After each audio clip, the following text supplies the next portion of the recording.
Welcome to the Introduction to Quadratic Functions, and this is a unit that is also found in Foundations 20, but I believe we do a few more things in Pre-Calc 20. So going back to Foundations in Pre-Calculus 10, we study linear functions. So linear functions have a degree of 1, and they are mainly found in slope-intercept form, standard form, as well as this form. And when we graph them, and there will be a unit where we will have to graph lines again, but they are graphed as lines. Methods from grade 10 are table of values, x and y intercepts, as well as slope and y-intercept. And when the equation is written in y equals mx plus b, we can immediately identify the slope and the y-intercept. In Pre-Calc 20, we'll be looking at quadratic functions. This one's called vertex form, and this one is called standard form, and we will interchange between the two. So the graph of a quadratic function that has a degree of 2 is a parabola that opens either up or down. So I'm going to treat it as though you've never graphed a parabola, just because that's the way that I want to do it. So if I go back to this, what we need to do is we need to be able to figure out what roles A, P, and Q play in the quadratic function. So the x is the x coordinate, and there are an infinite number of those, which we'll talk about once we've graphed it, and same with the y is the y coordinate. So here I've given you your x values, and there's a trick to it once we get going with the more complicated ones. So we need to make sure, of course, that we follow order of operations. I don't need you to write this out. I just need you to fill in the table of values. But here's what we're doing. So our equation is over there. I think what I'll do is just bring it here so that we can see it all. So these are our values for x. We will substitute them in the equation. And so when we do that, and like I said, you don't need to write that down, but a negative times a negative is a positive. So negative 1 squared, 1, 0 squared is 0, 1 squared is 1, and 2 squared is 4. And now we will graph that. So it goes through the origin, and this is what I call our basic parabola. So we'll be comparing the other parabolas to this one, negative 2, 4.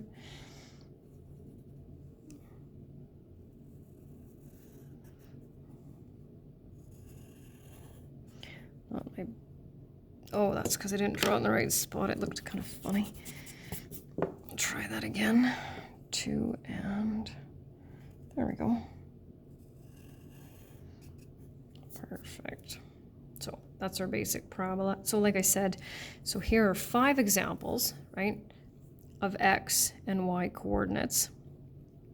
Infinite number, any number you can think of, right? You can square it and come up with a y coordinate that will be on this one, on the parabola somewhere. So the arrows indicate that they go upward infinitely in both directions. So now what we want to do is just take a specific look at some of these things. So what is the value of A? Well, that's our numerical coefficient. So I think I can put this up here. I'm just going to put it up here. Again, very, very simple parabola. So A is 1. And what I'll do instead of going back and forth is I'll kind of read you some of these things that are over here. So hopefully you have the notes and you're able to look at that. So A is the value of 1. That's our numerical coefficient. Does the parabola open up or down? So if it looks like a U, it opens up, and if it looks like an upside down U, yeah, and I believe the correct term is upwards, but I like that one. What are the coordinates of the vertex? So that's going to be the ordered pair that is the highest or lowest, depending on if it opens up or down, point of the parabola. So going back here, we are clearly dealing with the origin. 0, 0. The equation of the axis of symmetry. So that, the equation itself goes back to grade 9. That is the vertical line, the equation of the vertical line that cuts the parabola into 2 equal parts. And so we just need to find that halfway point which will be the y-axis, it's always going to be x equals, because it's always going to be a vertical line. In this case, our x-coordinate is 0, so it will be x equals 0. What are the coordinates of the x-intercept? Well, we already know that it crosses the x-axis at the origin. This is as basic as it gets, right? But if you remember from Foundations 20, they'll get a little bit more, I think, exciting. What are the coordinates of the y-intercept? Once again, 0, 0. The domain. So what we're interested in now is we're interested in all of the x values for every single point on this parabola. And the domain and range concept goes back to Foundations and Pre-Calculus 10. So of course we used 5 points to graph it, but in between these 2 points are an infinite number of ordered pairs. So if I look at my arrows on the x-axis, right, it's slowly, but it will eventually extend across the entire x-axis.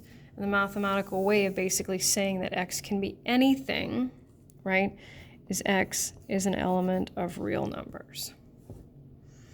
And we'll go back to that. What are all the possible y values for the parabola? Well, can't have any y values below the x-axis because clearly there aren't any points that are there. So I like to look at my y-axis and see that the y-coordinates clearly will start with 0 and will increase. And so for that one, y is greater than or equal to 0. And that's it.